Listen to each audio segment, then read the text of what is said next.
coming in. Hold on. Coming in hot. Hold on. Sorry, I gotta get this part fixed. And is that how it goes? Anybody who comes into this is gonna be like, what in the world is going on? That'll kind of work, I guess. Hold on. I'm coming back. Wait a minute. Take down your punching bag, Brian.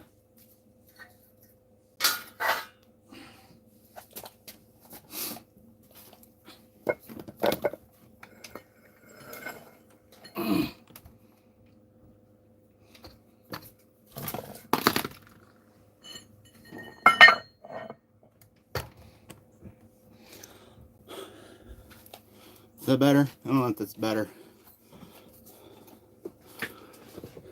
Anybody in here yet? Sorry.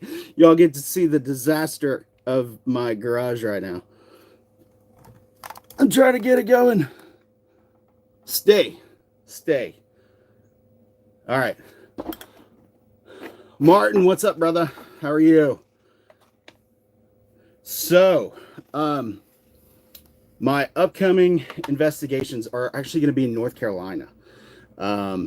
We are going to be... I have 3 cryptids that I'm looking into and working on in North Carolina.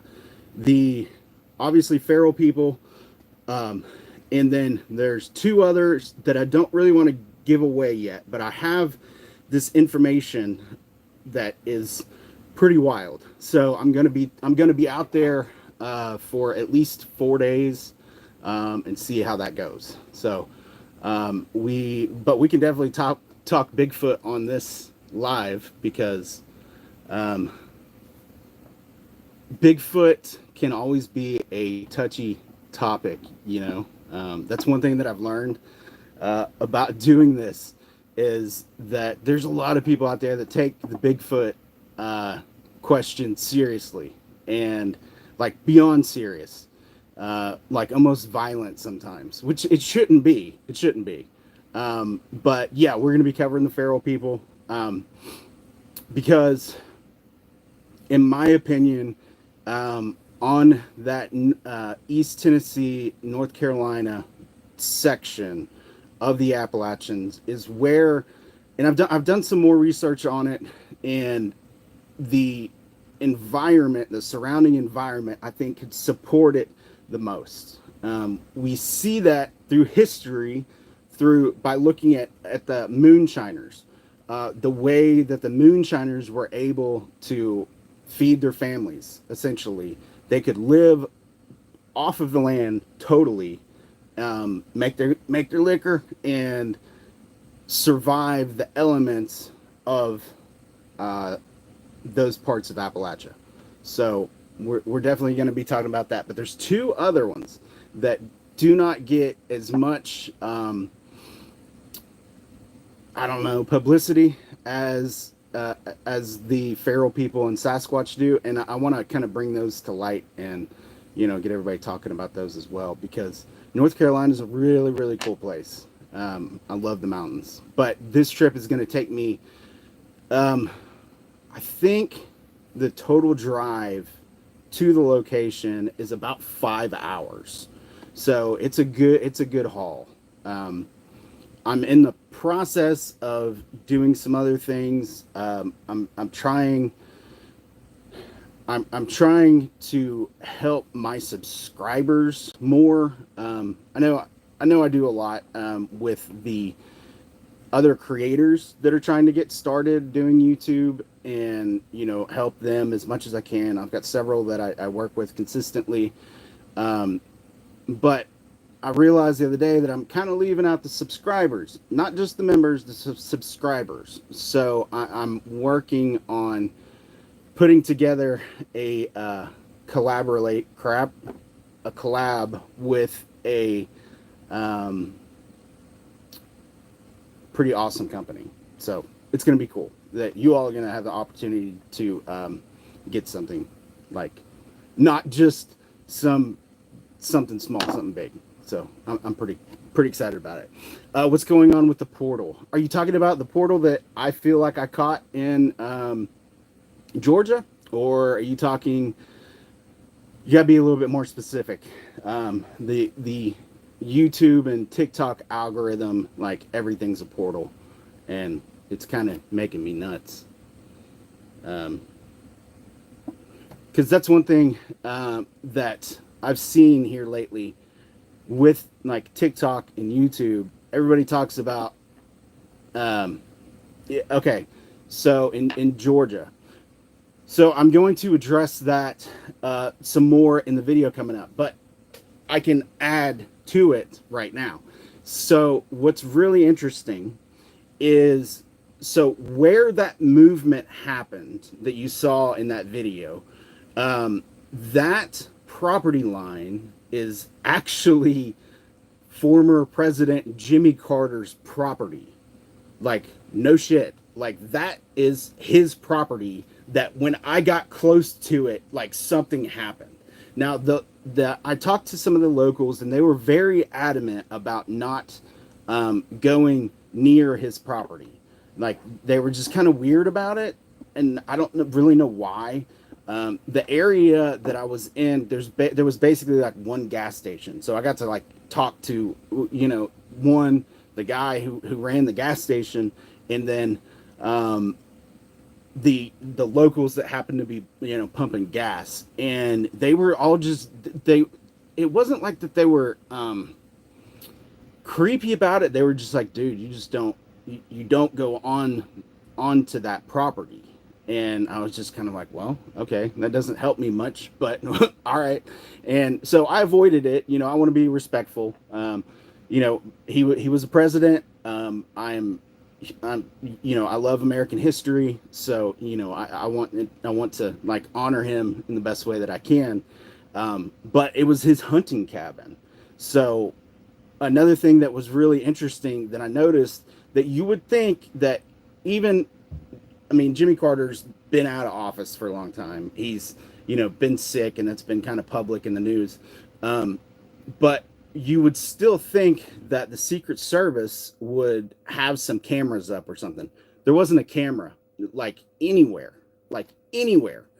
And that was one thing that kind of like threw me, like, working on the border, we did have some pretty advanced like motion sensor technology that was pretty interesting, and maybe they would have employed that there, as a way to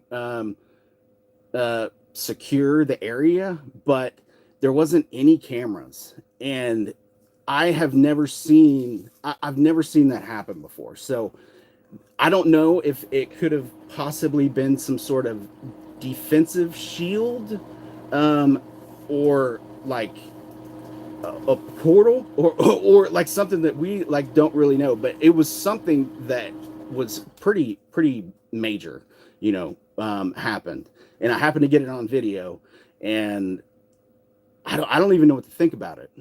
There's a lot of people talk about the portals that are in like Oakidge, Tennessee, which I've experienced some weird stuff out there for sure. And then whatever I experienced in Happy Valley, where the people go missing, that was a weird experience as well. If you don't remember, I was in one. Oh, good morning, Timber Ghost. Sorry. Did you hear anything when you saw it, like metallic, for example? So one thing that I did notice, and I've talked about this some on the channel, and I think I talk about it in the video. I did hear a metal door, like 100%. I heard a metal door. It didn't happen like when I took that video, but it was shortly before it. So because that was part of my B-roll that I happened to catch it in, that I was taking of just kind of the area. But, paranormal activity can happen at any time. So I did hear a metal door, and a lot of people who experience these portals, they claim to hear some sort of metallic sound like that you're talking about, which is really interesting. So Yeah, Keith, that's kind of what I thought. Jimmy Carter died in 2024. But that property, I mean, it would still, I think it would fall under the National Archives. So, you know, I don't know who manages it or what, but obviously with him, and it was pretty public, his health problems that he was having, and I'm not sure if he went to that cabin just kind of at the end of his days or what happened with it, but like all of his stuff was still out there, like his grill, not that he would be grilling, but like his fishing poles, his fishing net, all of that stuff. That was all still out there. It looked like it had been sitting for the past 8-9 months, but yeah, I'm not sure who would be managing that, but I would think that the National Archives would still be kind of pressing about it, because this is kind of the time when people write a lot of books, so they try to get video of the places they went, and try to get pictures. At least historically, I know things have changed now. Everything's on the internet, and people just kind of grab everybody's stuff. But that's whatever. Hold on, let me get back up here. Let's see here. You've experienced it. Okay. Sad boys, love what you're doing. It's entertainment at its finest. Thank you. I appreciate it. I want to incorporate both like the historical aspects of these locations that I go to. And obviously it's in Appalachia. Everybody talks about Appalachia. So I want to get the Appalachian message out there. I know one thing on TikTok and YouTube that I've seen lately, and it's kind of annoying to a sense, because, everything's scary. There was like this one woman that was talking about a tree following her. And I'm just kind of like, we in Appalachia, 100%, we have some weird shit happening. But it's not like really happening to like the areas in the new neighborhoods. I mean, it's like deep in the Appalachian Mountains. Like that's where this stuff is occurring. And that's where I go, because that's where it's happening. So, yeah. Let's see here. So I like to try to get that message about Appalachia out there. So, all right, I missed a comment here. What's up, Miss Me? Dim lit. You've experienced it in Table Rock. That kind of. Are you talking about the type of portal? I'm sorry, I'm kind of shaking my phone. I'm sorry. I was trying to read a comment, and for some reason it just doesn't stay up on my phone. What was your experience like with it? Was it like mine, similar to mine, where you saw that movement, or did you hear that metallic sound? Nancy, yes, for sure. The metallic sounds that happen especially when you're in the woods and you're not around any metallic, it sounds like it's freaky. No wind, no animals, and a loud metallic bang. Yeah, dude, it's scary. That stuff is scary when that happens. And there's no reason for it. You just hear this crazy loud bang, and yeah, I get it. But I'm going to be on the North Carolina side. I've noticed we've had about 18 more people come in since I started. I know I'm starting it early in the middle of like a work day, but I'm trying to get a bunch of stuff done as well before I head out. So I wanted to at least come in and talk to you all, because after that last video that I got out, I've been really working hard on how I'm presenting things. I've talked about it a couple times on the channel. I've purchased a lot of new equipment that has allowed me to take better video.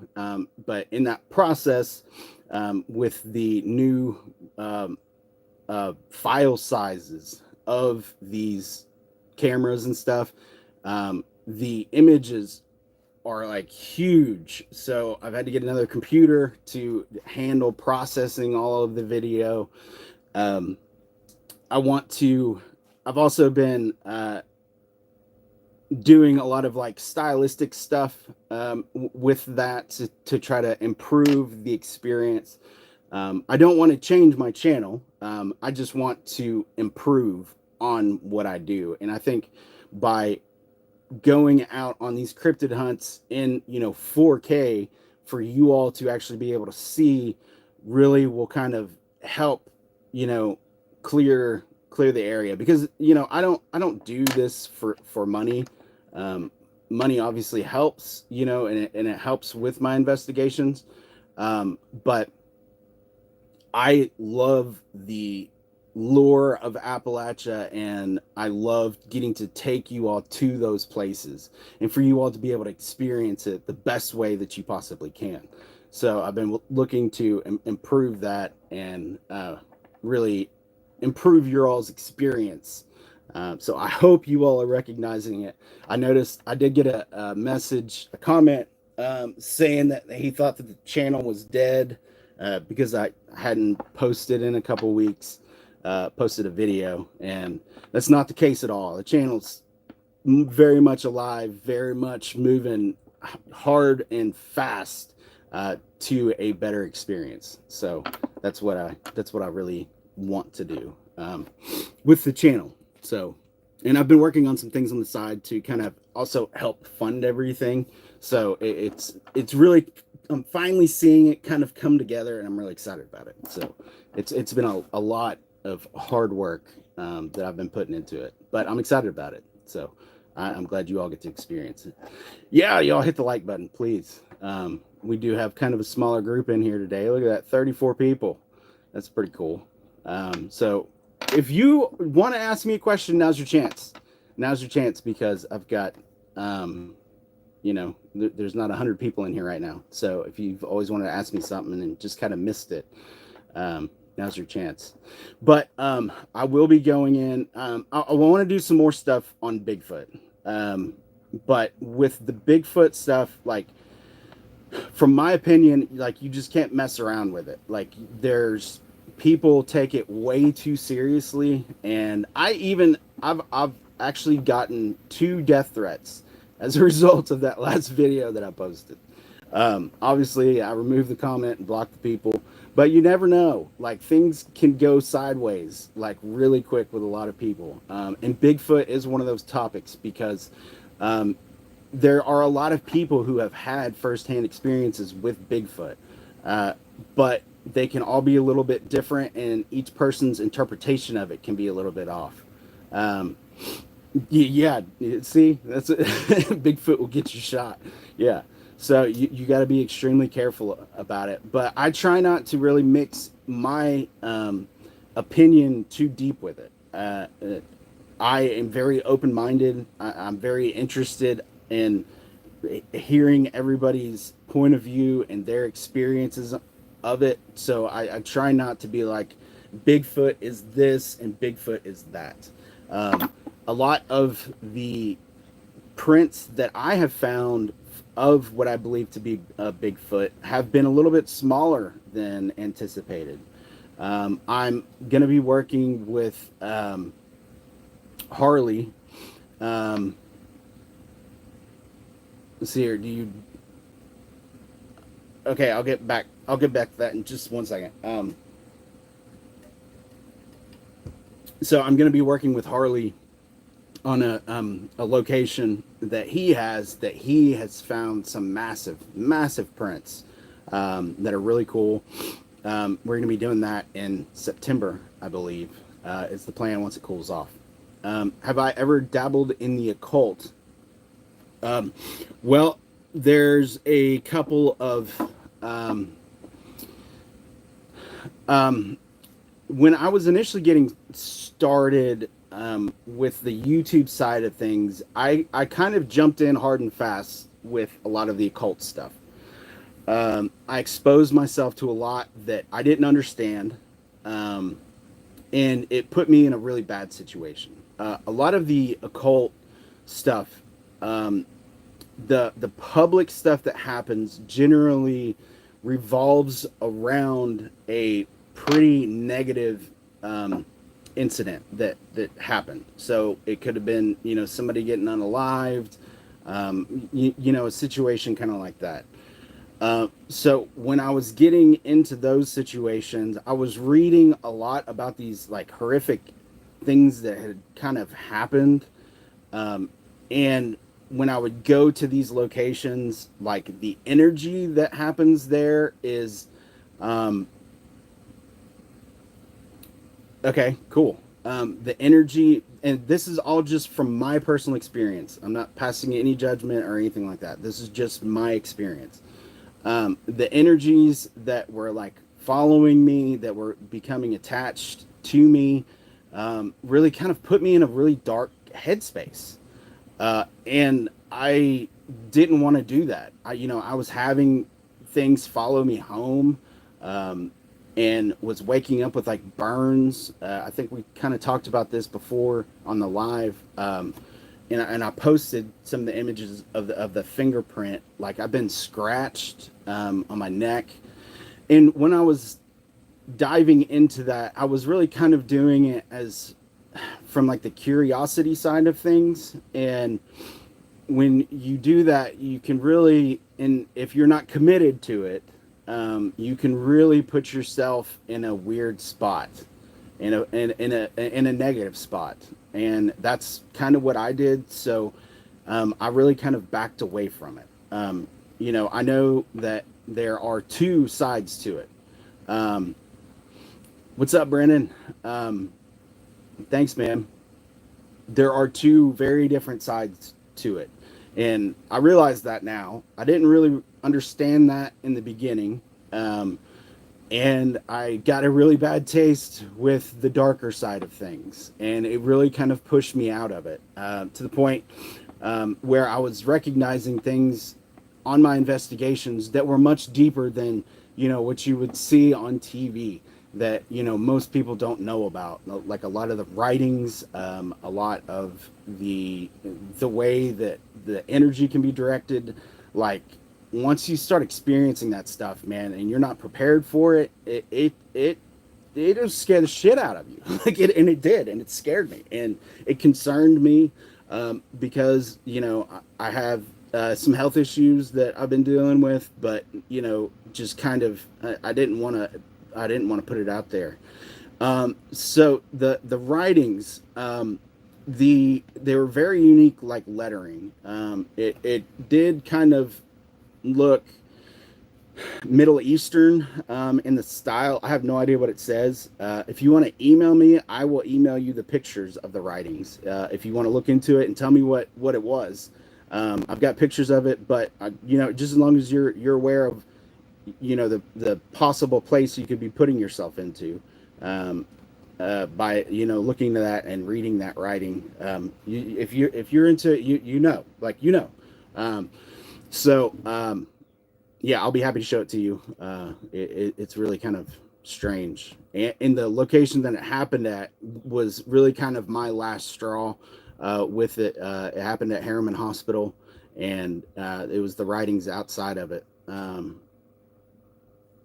You're already in that place. Well, I mean, I would love to learn more about it. Like I really would, but I approached it totally wrong, and was totally like put myself in it in such a wrong way that I didn't understand it, and it just kind of freaked me out, and I just kind of stepped away from it. So, yeah. Okay, I saw another question. I thought, did I see one? Miss me, yeah. So getting those threats for sure. That's kind of one of those things that you never really know, for people to take seriously or not. If you've been on the channel, you know that I'm a huge Second Amendment advocate, but I don't use my weapons as a prop. I don't think that that's good for YouTube. I don't think that that's good for the Second Amendment. I don't think it's good for legal, gun owners. So as much as it would, pique people's interest, and it's kind of I don't know, um, viral worthy, breaking out weapons and stuff like that on these investigations. Um, I just don't do that. So you never really know exactly how serious some people are. There's one thing that I've seen, I've noticed in doing this is a lot of people will get kind of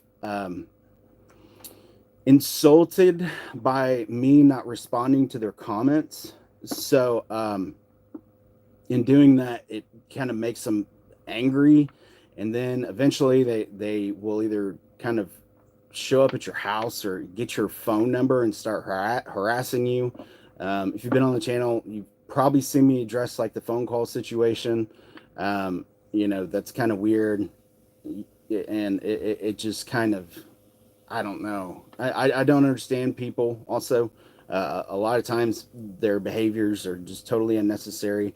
On my channel, I do get a lot of men mainly that are kind of, I kind of take it from a jealousy aspect of it, because I'm out running around in the woods and having a good time, and a lot of the guys will get frustrated at that and try to like insult me or threaten me, and it's just kind of like, I'm not afraid of anybody, so it's just kind of weird. But I do have a family, I don't want to put them in that type of situation. So yeah, you got to be careful with that stuff. um let's see here. All right, would you agree or disagree that various paranormal cryptid sightings interactions are somehow connected on an interdimensional basis? Yes. Yeah, 100%. 100% I do. I've recently been actually, and this might be something that you might be interested in. Since I went to Georgia, they a lot of the people in Georgia talked about how Sasquatch was connected to the Native Americans, and the way that the Native Americans kind of saw him as a kind of spiritual, kind of half human connection. But then on these investigations, like I've experienced things, when I almost fell, what I believe to be almost fell into a portal at Black Mountain. There's something else there that we don't know. I think it's starting to come out like in the news more, based on like the UFO cases and the UAP stuff.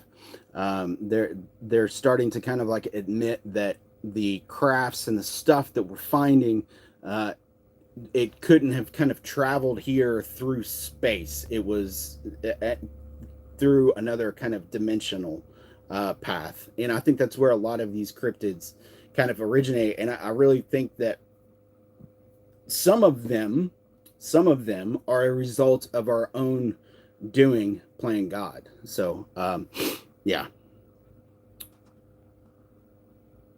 What's up, Truth Walker? Kathy, how's it going? Kathy, all the way from West Virginia. I got to get back up to West Virginia. Nancy, both my brother and my sister-in-law worked at Oakidge. That's cool. They might have worked with my granny. She worked over there.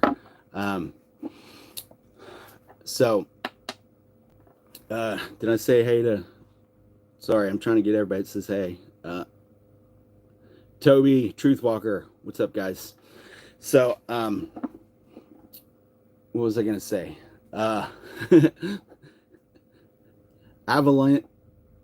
Avon Leah Rising. That's a pretty cool name. Thank you. I'm glad you enjoy my explorations. I have fun with them too. It's something that I've really always done. Is what's the funny thing. Even when I was a kid, in the area that I grew up, behind my house, there was just miles and miles of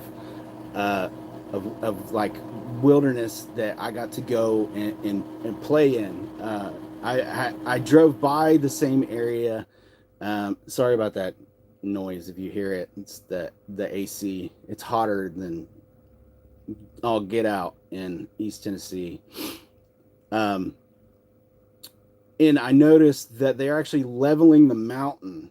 Uh, they're literally cutting out the mountain for some reason, probably to put some more of these apartments in. So, oh yeah, creepy. Yeah, I know, right? So, well, Tennessee, Avalonia. I'm not sure if I'm pronouncing that right. Tennessee's got a lot of history, and a lot of weird stuff. I was talking about this earlier. There's a lot of people that are kind of using the fact that we do have a lot of creepy stuff to kind of overdo it, which, in my opinion, is kind of dangerous because when some of these people talking about how everything in Appalachia is coming to get you, that's not necessarily true. But there are a lot of things in Appalachia that will get you that you got to be very careful of. We have a lot of people that disappear, a lot of people die unexpectedly. Like when they come out with the like missing people or the people who've died in certain areas rates, it's always kind of like, what? Like, how are all these people going missing and dying and stuff? It's weird. Um, but yeah, I love being in East Tennessee. It's my home. I've lived in a couple places. I lived in Missouri and I lived in Kentucky for a long time when I was in the military. Is where I moved. So Kentucky has a lot of cool stuff as well. So it's Appalachia's kind of always been my home, and West Virginia. That's where my family is originally from, generations ago. So the McCormick clan. We came from Scotland to Roan, West Virginia. Pretty nifty backwoods area. Let's see here. And now I know why I could never get either one of them to talk about what they did at Oakidge. Wait a minute. Let's see here. Okay. You had a. Oh, all right. Let me get back here. When you were in Georgia, did you ever get a chance to go to Talbotton? No, I didn't. I missed that. That sucks. But that sounds like something I need to go back to. Avalon Rising. Do they the Native American mounds? Yes. We have several Native American mounds. Where I live now is pretty close to one of the most kind of lured Native American things that they have found, the Bat Creek tablets, which is this piece of writing that they've always kind of like speculated about, like what it was, and what it really meant. It's only kind of recently that they've come back and saying that it wasn't a fake, that it was something that kind of proved the movements. I can't really remember everything about it right now, but a lot of it has changed with that. But along with that, there are the mounds. We do have several in East Tennessee. Native American paranormal stuff is scarier to me than like anything else. Like Native American like hauntings and stuff like that, that shit is like next level scary. Like when you start hearing like the drum beats and like it's crazy. It's wild. So, but yeah, we do have a lot of the Native American stuff here. Stump Squatch, what's up, man? Let's see here. It's right up the road from where you live. Dang, I wish I would have known. Yeah, I wish I would have taken. Are you in North Georgia? I'm not sure exactly where that is. Bridgewater Triangle, and yes, that's another place that I've really wanted to go and investigate. Red Room Films, what's up, man? Thanks, appreciate it. The white man's biggest mistake was not listening to the natives. Man, yeah, they definitely had a different connection. I mean, they did. They had a connection of you rent a hotel in Roberta. Well, I'm gonna if I'm next time I'm down that way, I'm gonna come by and see you, Central Georgia. Okay, yeah, I was in. I stayed in like the whole North Georgia area, um, which I loved that area. That area is so beautiful. Um, Sweet, right on. Right next to Knoxville. Yeah, and I wish a lot of the Native American views on the land would become more popularized now, um, because they really had a different way of viewing it and respecting it, and that connection is. And I've said this multiple times on the channel: the Native American connection to like the spiritual world and the earth connection, like all of that was the way that they perceived it was just so much more influential, and I think could be more beneficial to us than fighting back and forth um, on things now. So family says Mohican, but you believe the Paraquat. Nice, that's freaking cool. That's cool. I had a family member who claimed that they were family member through marriage, claimed that they were half Native American or Native. They were half Cherokee. Turns out they weren't, which was kind of awkward, because they went and did the DNA test and it was like nope, not even a little bit. But family stories, they get kind of passed around, so it happens, I think. So hold on, somebody just PayPal'd me. Who was it? I don't want to close it. I thought it kind of went bad. I thought that said Tony. Thank you, Tony, for the PayPal, man. I really appreciate it.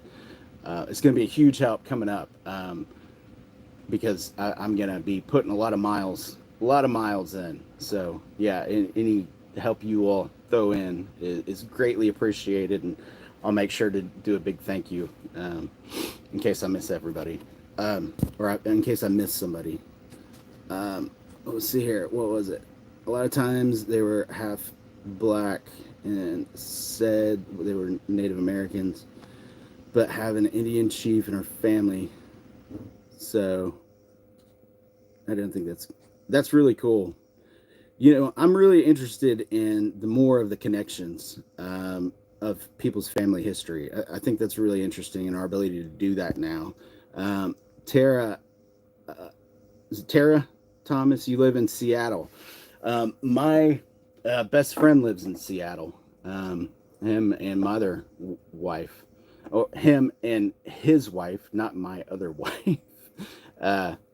They live in Seattle. They moved there. Geez, it's been a while now. I guess over probably around 10 years ago. He seems to like it. He's a chef in the area. I don't know the restaurant. His name's Brett Howell. So if you ever go to one of the local restaurants and see like a hippie guy with an East Tennessee accent, that's Brett and his wife Olivia. They're cool. Let's see here. Hey man, how's the e-bike working? Do you like it? I have a couple of e-bikes. I love all of them so far that I've done. Well, no, there's actually, I take that back. There's been a couple that I've sent back. So I love having the e-bikes. They allow me to adventure much further out than I could probably do. I've got military injuries, and I'm dealing with broken vertebrae in my back and stuff like that. So when I get on the trail and I'm out there for a while, it can be kind of tedious on me, but the e-bikes make a huge difference where I ride them. Off-road, they're fantastic. Like, they are absolutely fantastic. The fat tires on road can be a little bit scary, especially when you get going at higher speeds, because it's a fatter tire, and as you're going faster, you can look down and you can see that tire expanding, and it's just like, oh man. My son will be graduating in 3 years. We're moving in Northeast Tennessee. We have property that butts up to the Cherokee National Forest. That's freaking awesome. That's freaking awesome. What's cooking? Good looking. Finally catching alive. Hair and Dublin. Yeah, magical. I saw you too, brother. I appreciate it. I'm just trying to talk to everybody. Out in California, I've seen some crazy videos of Bigfoot out there.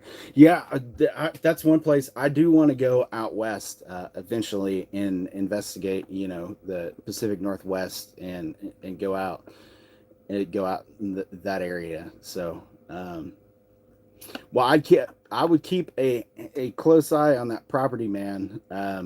They are developing East Tennessee hard and fast, and it's kind of crazy. Do they have Sasquatch in Ireland? So what's interesting about Sasquatch is pretty much every culture has some sort of version of a Sasquatch. Did I turn off subscriptions? I don't think I turned off subscriptions. I hope not. If I did, it was accidental. And I will definitely check that, because that would be catastrophic. That would be a big mistake. I did receive some sort of message the other day about something, about like communities or something like that. With YouTube, the creator stuff, they just kind of send a lot of weird stuff a lot of times. So I don't really open everything from YouTube. So it's possible. I did have somebody try to get into a bunch of my accounts. So there was green people in here. And where? Where are green people? You talking about this little guy? That little guy? That behind me, by the way, if you're a prepper or into that stuff, that thing is freaking awesome. It's a military grade, like water can, and it's got the whole filter system inside of it. I would highly recommend it. It's made by, it's called Lifesaver, which is by Icon. I don't have any agreement with them. I just really like the product. Love when you're on the e-bike, Nancy. Thank you. I appreciate that. I'm working on trying to figure out the best way to do the views on the e-bike. I can't decide on the angle that I like. I did try to kind of mix it both so you can hear me talking and you can see forward. I'm not sure how I liked that, or if it would just been better of just me just overlay talking. What is going on? Oh, sorry, I'm getting spam called at the moment. So I don't know if you all can hear me, but I'm getting a telemarketer thing. But yeah, Cherokee National Forest is freaking awesome. I'm gonna do some more stuff with Cherokee coming up. Miss me, I have come across fairy circles in Tomsest by Sproul's Bluff, which is an awesome area that I want to have. I wish they would just they need to leave the freaking comments up. Like, it's so annoying. Like, and then I have to like refresh everything and I lose half the comments. So but yeah, I would who nice water thing. Somebody mentioned that, like, if you're on my channel, you probably have that thing in the back of your mind that things are going to go south here relatively soon, so you need to kind of protect yourself in some kind of way. That thing is really cool because it doesn't require any electricity. It's all manual pump. You can pump up to 5 gallons, and it's freaking awesome. I would Red Room. I like you. You like the dual foot.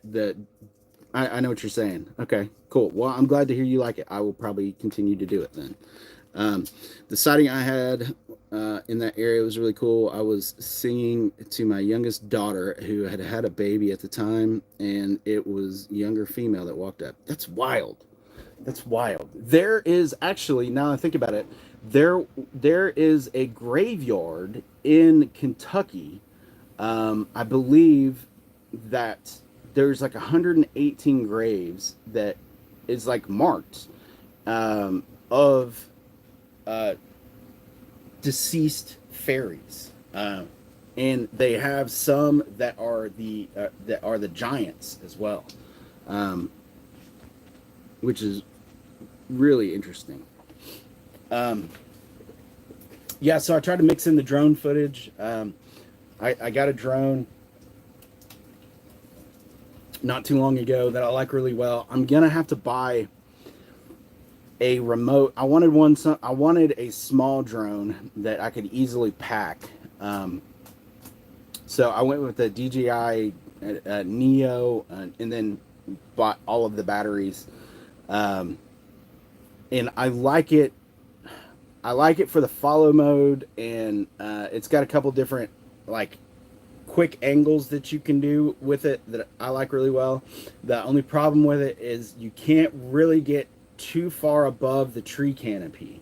Like, it's kind of hard to explain, because you can get above the tree canopy, but just not very high. But that's just using the phone as a controller. From my understanding, you can get the RC controller, and then that really improves like the height of it. But with mine, I wanted a really small drone, so I could pack it in, and something that I could use in different areas. It does not fly well over water. I've come to find out, and it's totally hit and miss. I had used it for a while over water and not had any problems, and then all of a sudden I started having these problems with it flying over water, and it's so scary because it's just like magical journey. Now you're in the right account. I'm glad. Maybe. So anyway, fairies are very scary creatures, though, being Irish and Scottish. Yeah, they kind of freak me out too. The fairy aspect of it is freaking, it can be kind of creepy. Because I've heard both sides of the story, and in my travels, I have seen some what they claimed to be the bodies, and they looked legit. Actually, one of my friend, now that you said that, I need to call him and see what happened to it. So a friend of mine's mom, she was like a 1960s, 1970s hippie, like the old school hippies, not like the ones that are around today. And she had a collection of, like, she followed Grateful Dead for a while. Like, she who else did she follow? She followed some major musicians, Bob Dylan, I think, and Janis Joplin. I know she followed her for a little bit. And during this time, she would meet people that was, interested in the paranormal and stuff like that. And she had, over the years, collected these like artifacts, one being an actual body of a fairy. And when I was in high school, I've always been interested in the paranormal, so I was always interested in this. And she showed it to me, and I got to like handle it. Like, it looked like, I swear this thing was real. And she passed away during the vid, and I would really like to know what happened to that stuff. So I'm gonna have to look into that.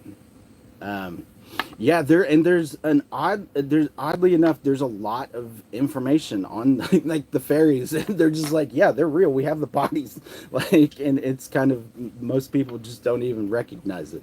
It's kind of funny. Um, so there you go. Grew up a hippie. Yeah, that's good. My mom was kind of a hippie. Uh, Magical Journey, you've been a member. Welcome to the Crow. Um, my mom kind of was a hippie. My dad was more of a hippie than my mom, I would say. Um, they weren't very good at it. My dad was really into motorcycles. He was involved supposedly with the Hells Angels for a little bit. So like, didn't really work out that well between them. And then my dad got away from all of that stuff. And yeah, that was my experience with that side of it.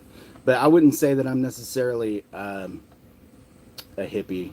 It's kind of interesting the way that it's changed over the years, because when I was in high school, like we had like actual like hippies, you know, and they weren't even really the hippies. Like they were the children of hippies. So that whole culture has changed so much. But maybe it hasn't. I don't know. I don't go to the concerts and stuff like that really anymore. I go to watch Justin play, my son, and that's the extent of it.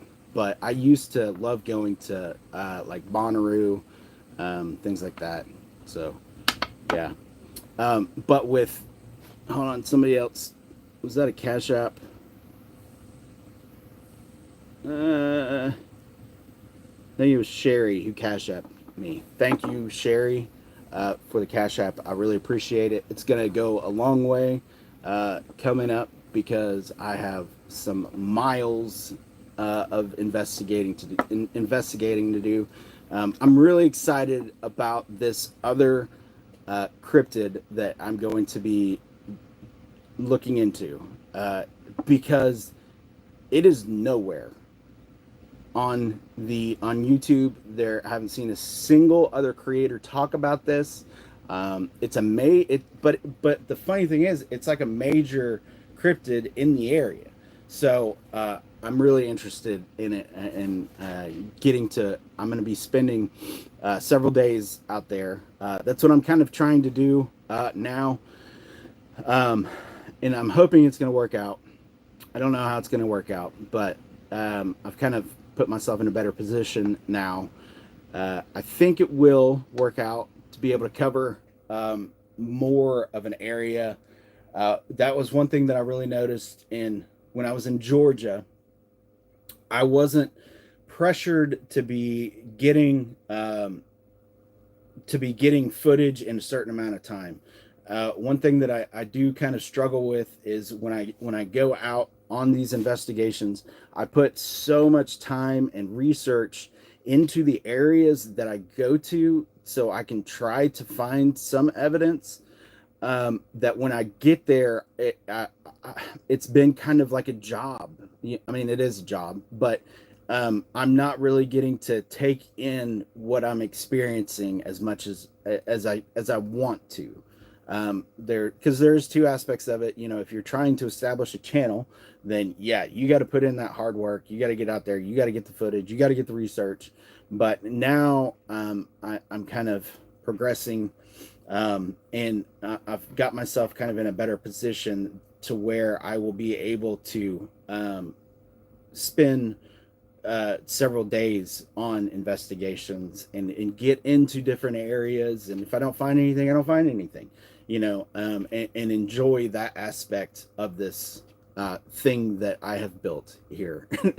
And, you know, I don't really know how other creators do it, because it's kind of interesting from the ones that I see anyway, their perspectives on things. But I just love, at the end of it, I just love being I just love being in the wilderness, in an area where somebody at some point saw a cryptid. to me, that's just exciting. I love it.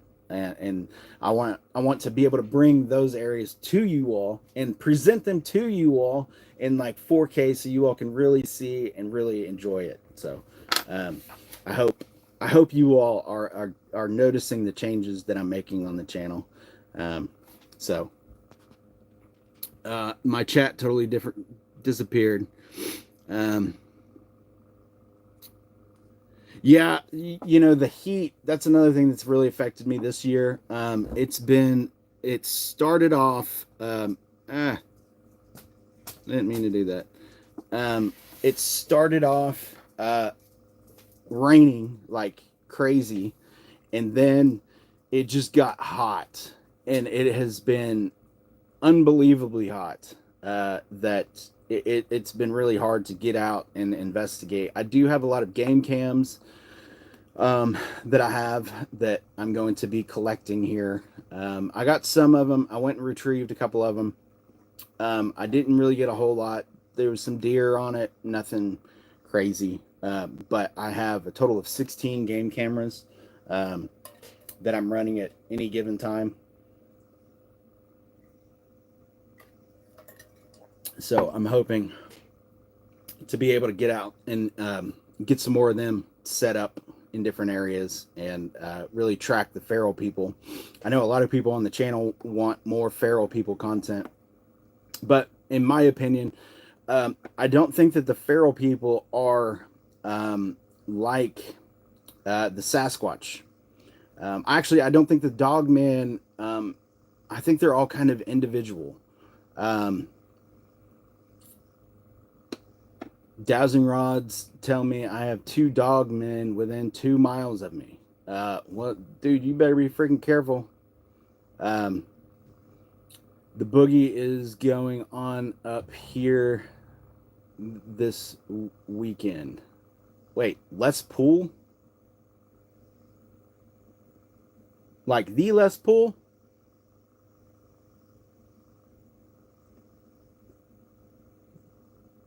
Or is that you just like that name? Like Les Claypool?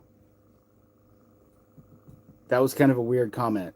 And that's like one of my favorite musicians. So I lost my train of thought. So with the feral people, I think that with the feral people, there has to be a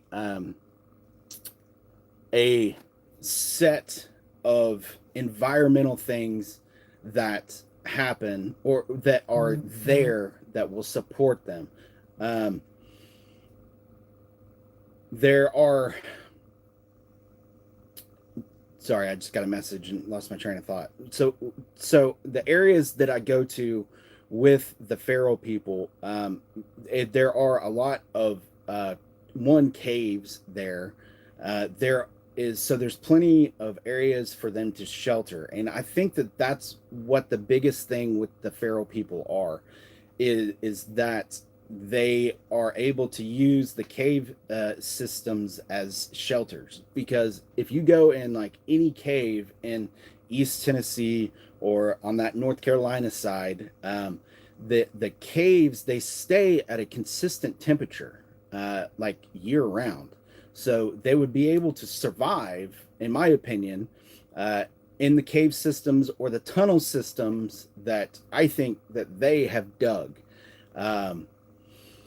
So with the Dogman, so the feral people have to be concentrated in the area. And I think that the Dogman and the Mothman are both similar type of cryptids. I think that, and the more that I've gotten into the Dogman stuff and really kind of looked into it, Foggy Mountain Witch, yes, you're here.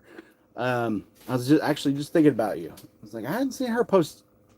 I think that the Dogman and the Mothman are similar. Erica, how's it going?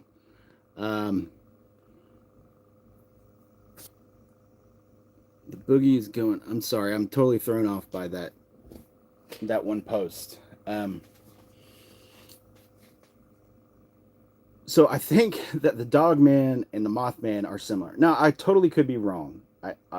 This is just my opinions, but when you look at the tracks of the animals and the way that they seem to move, they are kind of all in this one kind of concentration of wilderness, kind of coming from the Cumberland Mountains uh, into like Daniel Boone National Forest, all the way up into West Virginia. And I think that those, and what's interesting is those areas that these cryptids are seen in are areas of where the United States government has done a lot of its like advanced kind of developments. So like West Virginia with the Mothman, the whole reason why those domes and stuff are there is because you can't get over um, the mountains for an attack. Um, so with the Dogman, I think that something may have happened where we were looking for an advanced type of soldier, and we were blending the humanoid DNA along with the whatever animal. So possibly the Mothman, possibly the Dogman. I think also that the Sasquatch is also connected to humans, maybe not through governmental testing or governmental development, because Dogman you can see um, basically in any culture kind of around the world. Um, Wait, what did I just say? Okay, the Sasquatch you can see there's in every just about every culture around the world, they have a version of a Sasquatch. With the Dogman and Mothman, they are really kind of limited. But they're also connected. If you look at a map, um, and it would kind of make sense. And it goes so most of the Dogman sightings that I've heard about, or Dogman encounters, happen along like the Cumberland Mountains. So it kind of connects up through there into West Virginia, and into Michigan, where the like one of the original one. Um, so by how is Mothman limited by where the sightings occur? Um, a lot of people kind of report them in this kind of this. If you just look at a map and kind of open it up and kind of step back and pay attention to it, you'll see what I'm talking about. The connection of the mountain ranges and how they can kind of get together, of how the sightings would make sense on where they are. I don't know if that makes sense or not. I see a comment and I get thrown off of my idea of what I'm saying. um, so, but like you'll see, there's Mothman sightings that happen in like Illinois, and it's very kind of in this section. And what's more important to my thinking about this is in that section is where the United States does a lot of its advanced weaponry development. So to me, it would make sense. I had a guy reach out to me, and I never posted this video. I had a guy that was a soldier at Fort Campbell. For those of you who don't know, Fort Campbell is on the border of kind of like Middle Tennessee and Kentucky. This guy told me Chernobyl had Mothman sightings. That's interesting. That would make sense, though. I don't know. I mean, Chernobyl's an advanced development. Um, you know, there had to be some serious testings and things going on there. I don't know. Maybe not. I might be trying to stretch it with that. I might be wrong. It's okay. Um, so the soldier who had reached out, he had claimed he was out in the field, and he had claimed that he had an encounter just like off. It was kind of on base, but it was kind of off base. A lot of the field areas that soldiers go to when you're on a military installations, they will kind of butt up to the private areas, and it's generally like kind of like a forest. For the most part, it's not an easy access place the way they do it, but the encounter kind of went sideways, and apparently one of the soldiers had gotten hurt in this kind of attack. And I went up there and I was able to talk to a chief warrant officer. I talked to them and was going over, and it was such a weird experience. Like, I don't even know how to describe what happened. I think that's part of the reason why I never posted the video or talked more about it, because once I started talking about it, I immediately got pushed to a warrant officer, right? So, warrant officers in the military generally have like kind of one specialty, but they are able to kind of float between the officer category and the enlisted category. So it's kind of like they interact with a little bit more with everybody, as opposed to like the officers in the military and enlisted, they still kind of do their own thing. So the warrant officer was a little bit different. So I was kind of thrown off because I was put to him. But once I got away from it, it kind of made more sense, because he could have been on the area. He could have been in the field with the people when it happened, and was kind of creating a script for the story. So it totally threw me off because it was too accurate and it was too on point. And it seemed very like staged. But now that I've gone back and I've thought about it, it kind of makes me want to believe that there was some kind of development happening. And, they described this thing as kind of like a wolf-like, but, it wasn't clear as like it was a dog man. A lot of these encounters, they're not defined very well. So they throw them into a category, like as a dog man or like a werewolf. So this, I got totally thrown off. I didn't handle the investigation well at all. So I just kind of dropped it. But now that I've gone back and I've started to do more research on like where a lot of the sightings happen, I'm seeing a connection to like governmental facilities. And whether or not the government is connected or not, it's kind of, it's a touchy topic, and it can really, get under your skin, and bother you. And I think that's what happened with this situation. So I'm still just kind of going to the locations, and, so maybe I can go back and start again. I think I've been thinking about it. I have. And what's interesting also is it's relatively close to the LBL. I mean, I think it's a couple hours, but it's pretty close to the LBL.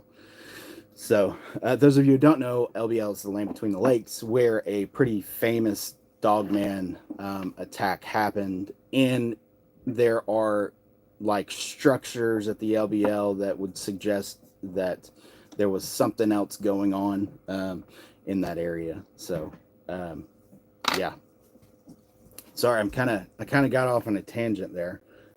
You all got to see how my brain worked for a minute trying to tie all these cryptids together. Yeah, dude, for sure. We do. I get my problem is I get really excited about the locations that I'm either going to or have been. And I, a lot of times, will just kind of shut myself down in my own footage, going through my footage. And I'm just get in this tunnel where like, I don't want to talk to anybody. I just want to research more and like try to compare things. And, obviously if you're doing, cryptid stuff, it can be a freaking hole. Let's see here. Uh, okay, are you gonna have an AR and a shotgun buckshot with you when you go investigate in North Carolina? I always carry my AR, for sure. Um, I carry green tips on my AR, uh, and I carry a 9mm as well. So, stump watch, read Revelations. I know, I know. And then you have the fallen angel side of things, which is totally like will definitely put you in a weirder space, because then you kind of think like, okay, so does our government have, or not our government, but do people have connections or have access to um, I don't want to say technology, but I guess, yeah, do people actually have access to this technology? Um, which, from the revelation side of things, makes it scary, or and merging those two things, for me, it's it can be overwhelming. So I kind of try to stay focused as much as I can, and kind of chip off little details as I can, because with getting into the like dogman or the mothman side of things, and you start looking close at the government intervention, you can make that connection a lot easier in my mind. So that's kind of where I'm at. Um, so am I going to investigate the missing people? God, would you just stay up? Jeez. Are you going to go investigate about missing people like Summer Wells and the other boy Roger? So Summer Wells and Sebastian Rogers. I have that video never made it out. I still have that Summer Wells, so I've gone back and investigated on the Summer Wells side of things. I did find some bones that I turned in that I wasn't sure. They looked extremely humanoid to me, and I turned it in. I turned one of the bones in. I left the others. I don't know what happened with that, and that's kind of why I haven't put out the video, because I haven't gotten a clear answer on what the actual bone was, whether it was an animal or it was human. To me, the bone did seem to be a little bit bigger, so to me it didn't make sense to me as it could be a little girl. But I'm no expert at bones, so it's kind of was up in the air. And I told them where I found that stuff. But to me, it kind of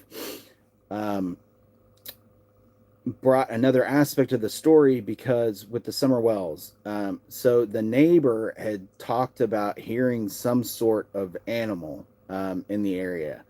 And that was kind of dismissed, I think. I felt like, by the majority of the people in law enforcement, because they didn't really think that an animal a predator that big would be in the area, that would be able to take take her. That was my perspective of how they handled it.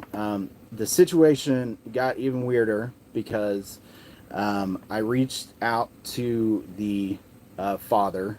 I think it was the father that was responding, and I told him that. Foggy Mountain, which I know all about Michael Herron. I've had some experiences with Michael Herron. With not with Michael Herron, but with that case. I'll get to here in just a second. And with the Summerwells case, I reached out to what I believe to be a family member, and I told them, I was, in the military. I know a lot about Appalachia. I know a lot about the terrain. Would you give me access to the property for me to go out and look? I told him I wouldn't video anything. I would totally just go out and look through the area to try to, see if I could find something that could have been missed. And they weren't interested. They weren't interested in having me come, which I found was kind of strange. I mean, I try to kind of look at it from both sides of the coin. As a father, I would not stop until my daughter was found, and anybody who was willing to come out and look twice or three times over an area that I had already looked, I would be like, yeah, come, please, like, just like, and that wasn't, what I got. I found that to be odd, but I guess, people can be weird about things like that. I did tell him I was a YouTuber, but, it wasn't, I would be happy to come out and kind of lend my expertise, as far as navigation and tracking. And it just was not, it was not accepted. The Sebastian Rogers case, I went out there and kind of looked around. And I've really been kind of weird about the Sebastian Rogers case because of my past experience in the military. So, for those you'll know, I was on the border on multiple occasions, doing a lot of, basically made maps. So during that time, I would have a lot of interactions with immigrants that were coming across the border illegally, and as well as dealing with the cartels that operated in the area.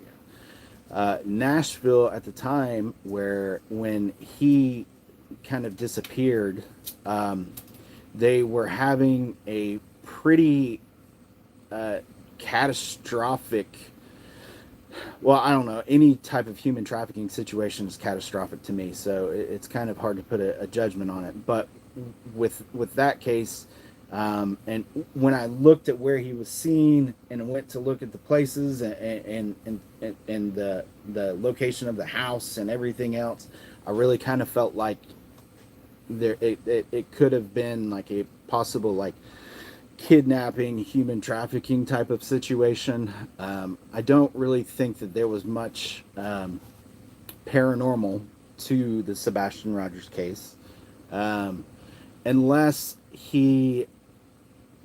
So one thing that a lot of people overlook in Tennessee is our cave systems and where they actually are.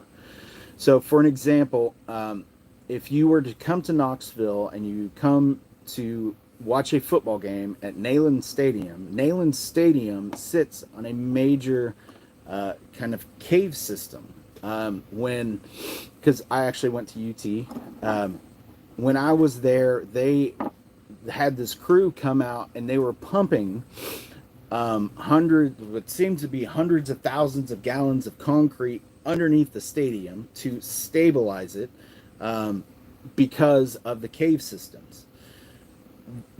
The way that the limestone can erode, it can cause, major foundation issues in the houses, and even cause major sinkholes to happen where, the whole house can fall down. But a lot of these situations that happen with people in the Appalachian Mountains that kind of disappear, they literally fall into like a cave system. Like you just be walking and just the ground opens up and down you go. I know there was a woman that I know this happened to in Pennsylvania, like in her neighborhood. Like it opened up, and this woman fell into the cave system, and I think she ended up dying. She had a little girl with her.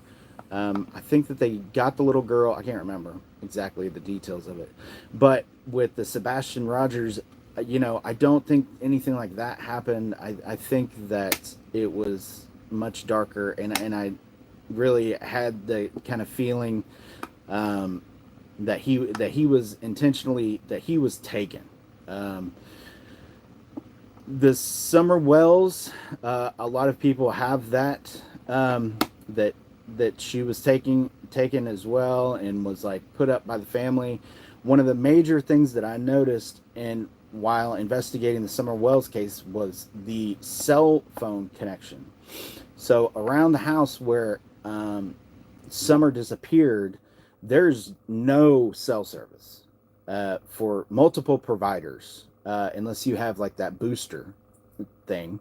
I guess you could have, but I don't think it kind of works both ways. Like once you're at, I would think you would have to have both people. If you both of you would have to have a booster for it to work. So I don't really feel like that was an arrangement by the family, you know. So yeah, but I'm definitely going to keep going out for summer. I go up to the Johnson City VA quite a bit, so it's literally on my way home.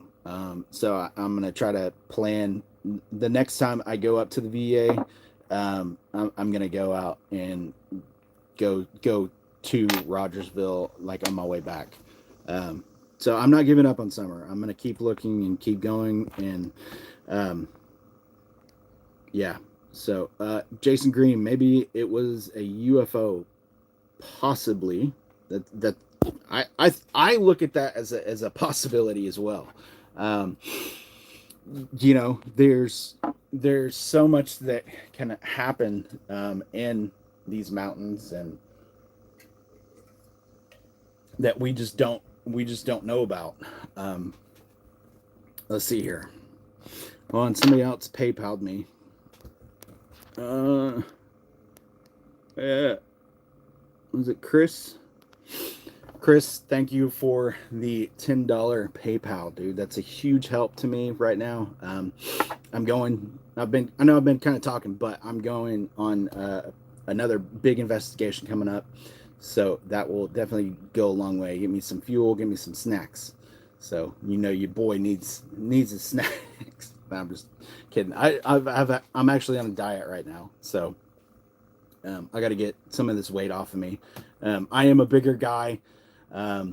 So like, that's one thing that I've kind of struggled with since I got out of the military. When I was in the military, I was a bigger guy, but I never, failed, weight and tape.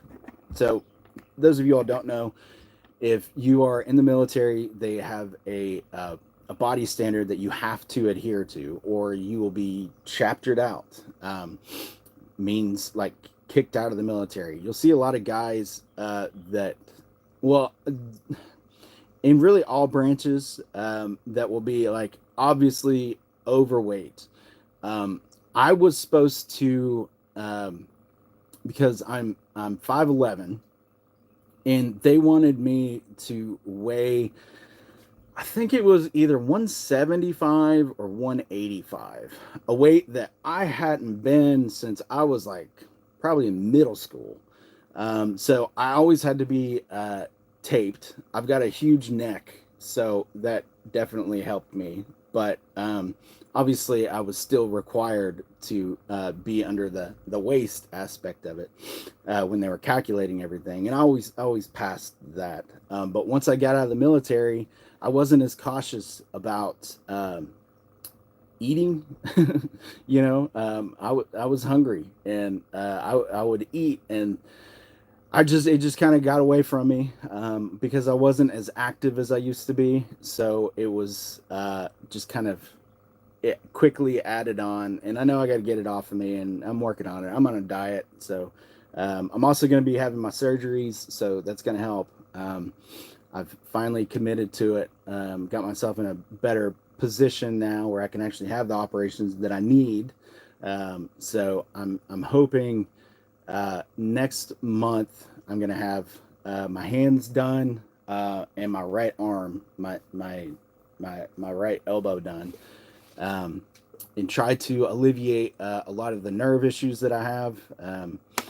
I've got pretty gnarly nerve problems in my right hand, and I have, I guess they qualify as mild. So I think there's like 3 steps to it, but I'm getting it all moving forward, and I'm gonna try to get myself in a better weight position as well. So I'd like to get, ideally, I'd like to be down to 224 is my best weight. And I know a lot of people still think that that's a lot, but for me, that's pretty low.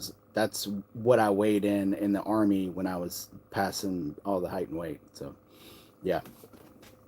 But yeah, your $10 donation, well, just kidding. Let's see here. What else we got? What's up, Jay? 5'11", 175 is not much, is it? It's muscle mass. Yeah, muscle mass definitely makes a huge difference. All right. What measures do you take just in case you fall in one of the tunnels? That's a very good question. So I always carry a minimum of 50 feet of rope in my bag. But you have to have, Miss Meat, yeah, thanks for coming by. I don't know if you're leaving or you're just saying thank you, but thank you for hanging out. I really appreciate it. So I always carry a Wayne, dude, it's coming out. I'm excited about it. I put a lot of work into it. I always carry a minimum of 50 feet of rope. That's really not enough to do much rappelling, but it is enough to maybe be able to climb out of a hole, or at least get it up and into an area where somebody else might see you. I do have, I've got a homemade grappling hook, essentially, is what I made. Do I also carry a camouflage suit? I do have a lot of camo, but no, I don't carry a camouflage suit. So I'll carry that. You might hear me say there was a couple times that I went out and I forgot the rope, and just kind of in passing, you'll hear me kind of be like, "Oh shit, I forgot my rope," and that's what I'm referring to, is that I'm not necessarily doing rappelling. I'm just hoping that if I fall into a hole that I can, climb out of it. But there's also, by the way, if you are going to be doing any type of adventure, I would always recommend bringing rope and learning how to climb a rope. Megatron, I don't know how to say it. What's up, man? Hello from Mexico. That's cool. A lot of people look back and they're like, yeah, I climbed a rope in gym class. Well, once you get a little bit older, your body feels different. And there's actually a technique to be able to climb a rope. Maybe I could show you all one day when I'm out there. If you all want to learn. I learned it in the military. I didn't really think about it because, in high school they'd have you climb that rope, but that rope had like knots in it, and you were basically not fully grown yet. So your weight on a rope is totally different when you get older, and it has to do with how you position your feet. You're basically I'll kind of give you a rough explanation. As the rope is hanging down between your feet, you want to take your foot and wrap your foot around the rope, okay? And then with your other foot, you kind of pinch it and you pull up you got to hold yourself. Then for your next movement, you take your foot, wrap it around the end of your foot around the rope, and then you sandwich it, and then it will allow you to kind of go section by section up an untied rope. It's a skill. So I'll make sure to show you all next time I'm out in an area. But it's definitely a skill that I would recommend knowing if you're going to be going out on these adventures, because things can go sideways really quick. And if you are lucky enough to have a rope with you, you'll be able to climb out. So it's kind of where we're at. Dang, I've been going on for an hour and a half. That's freaking awesome. We've covered a lot of topics. What else do y'all want to talk about? Chainsaw's here. What's up, brother? Glad you made it.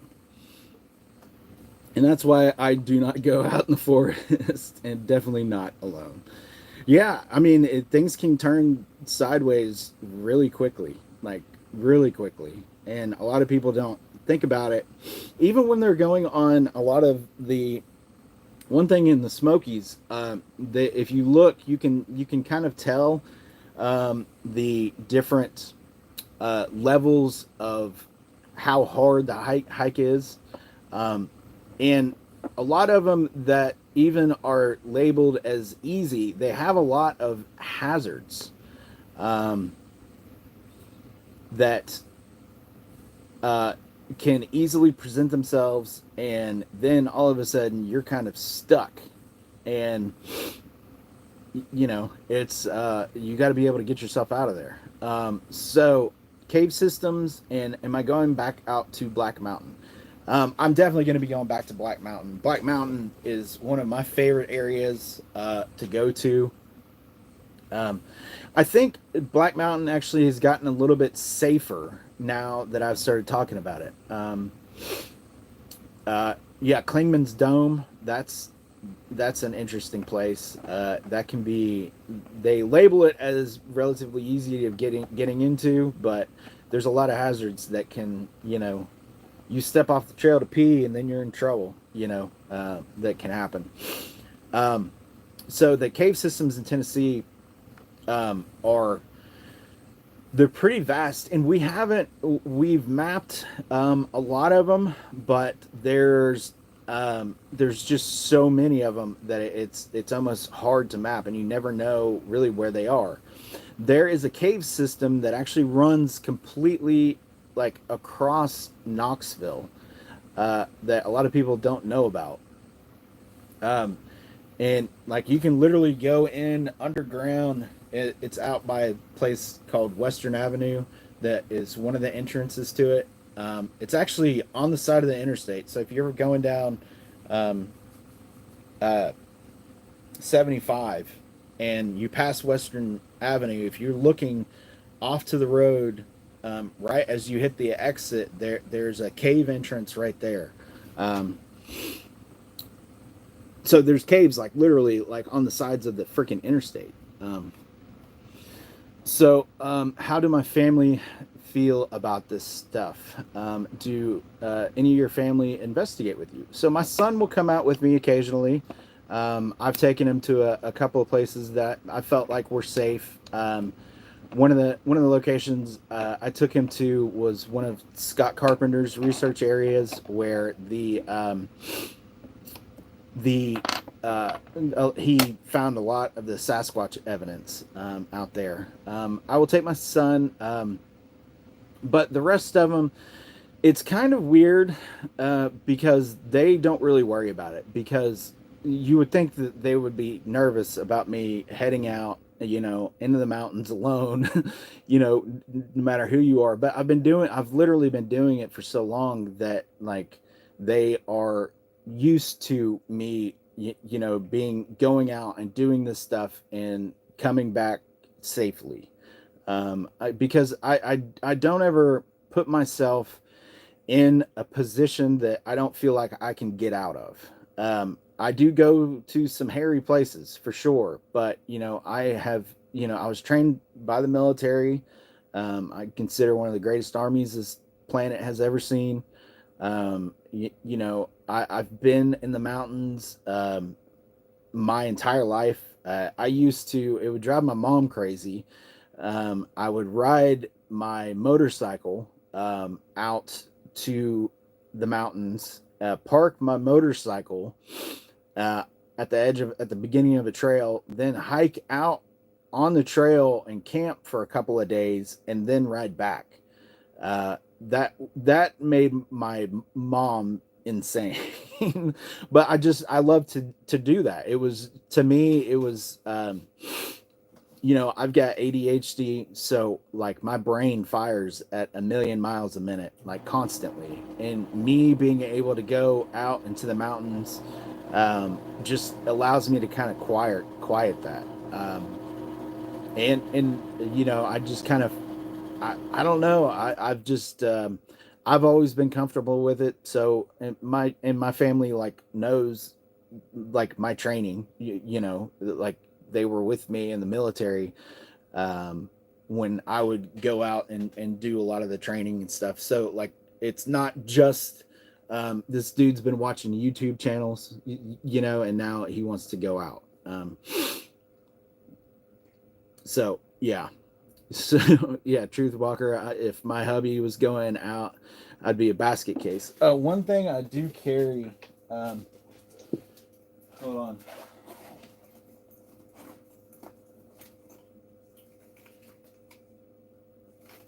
I don't know if I have it in this bag or my other bag.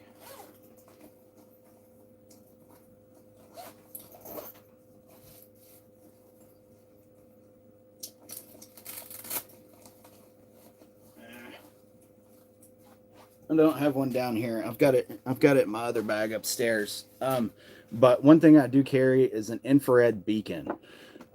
If you are, they're like half the size of a 9-volt battery. And what that does is it will react with an infrared camera. So if a helicopter, so say I'm lost, I don't, and one thing I always do is I tell people, I'll tell my wife when I'm leaving and when I'm getting back, and then she will kind of know that there's like a 3-hour window that I could have found something cool that I'm still out playing with, to start worrying. And even at that, she doesn't even really worry until it's like the next day, because I can go out and handle myself. They know that like I'm not going to make my situation even worse. So if I get hung up, I have enough food and water supplies with me to last 3 days. So it's really not like a panic mode until that 4th day is when things can go sideways. But I would recommend everybody carrying an infrared beacon if you were to get lost, because with the tree cover as well, it clips onto a 9-volt battery, and it shoots an infrared like flasher. So anybody who flies over you is going to pick up that flasher, and they will be able to figure out your location. They're used a lot in the military. It's a relatively cheap, inexpensive way to label like landing zones and different things like that. So yeah. Let's see here. Have you ever investigated Roan Mountain? Roan Mountain. Where's Roan Mountain? It sounds familiar, and I feel like I have. But I'm not putting. Is that northeast Tennessee? Kind of. I feel like I have. But I might be wrong.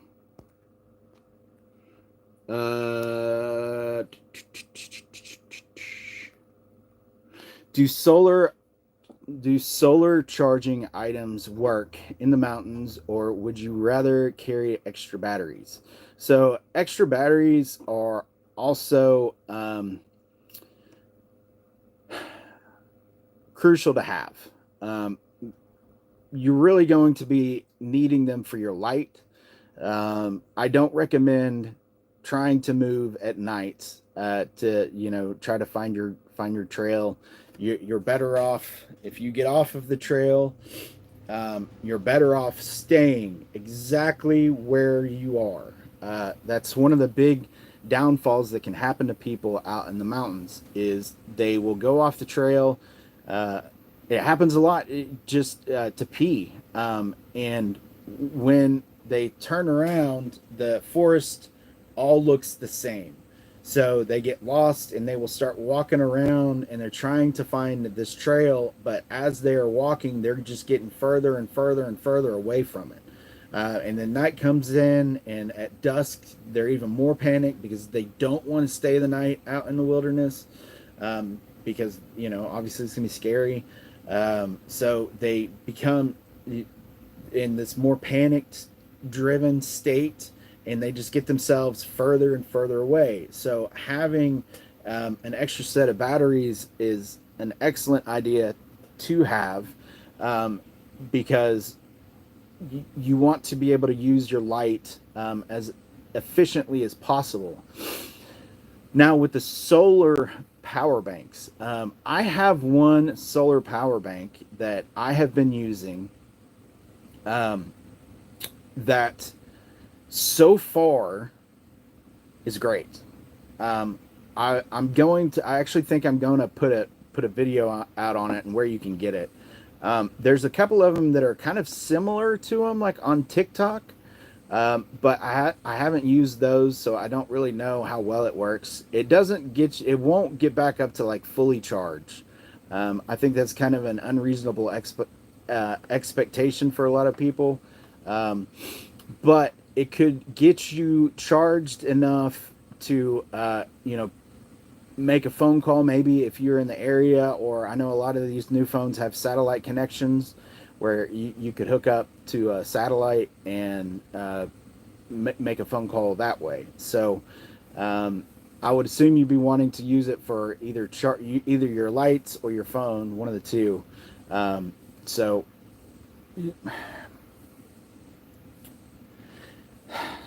it's kind of personal preference. Me personally, as crazy as this might sound, is I would rather have spare batteries for my flashlight, because your flashlight can be then used as a couple of different things. One, you could use the batteries to start a fire. Two, you could use the batteries if you're hearing a plane for signaling that way. And then obviously for morale purposes.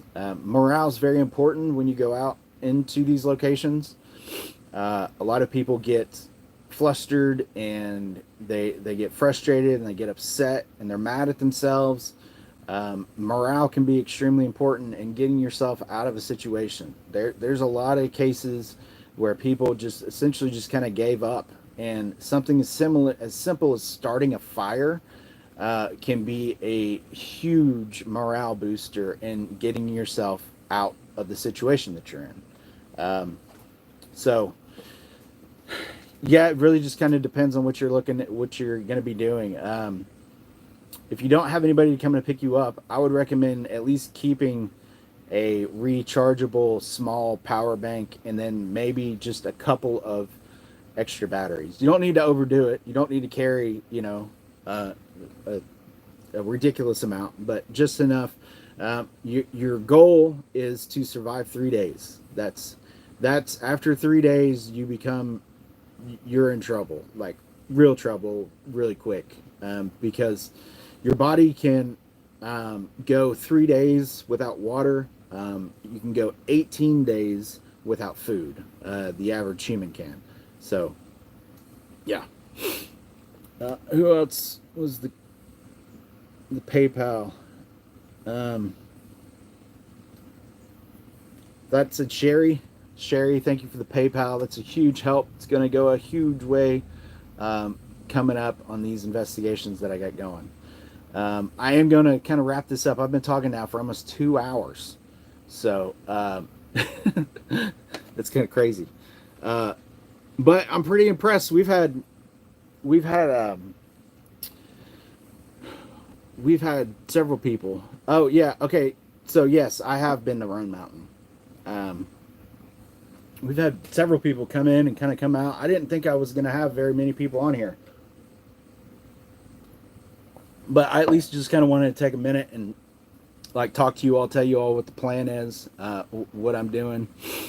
Um, so yeah, I will, brother. I appreciate you coming on. So I'm gonna wrap this one up. Y'all are awesome. I appreciate it, and yeah, I will probably I'll have the next video posted before I leave. But yeah, we're gonna be getting out and going. So thank you all so much for joining me today, and thank you everybody who donated. Huge help, goes a long way. Couldn't tell you how much I appreciate it. And we will see you all next time. Later.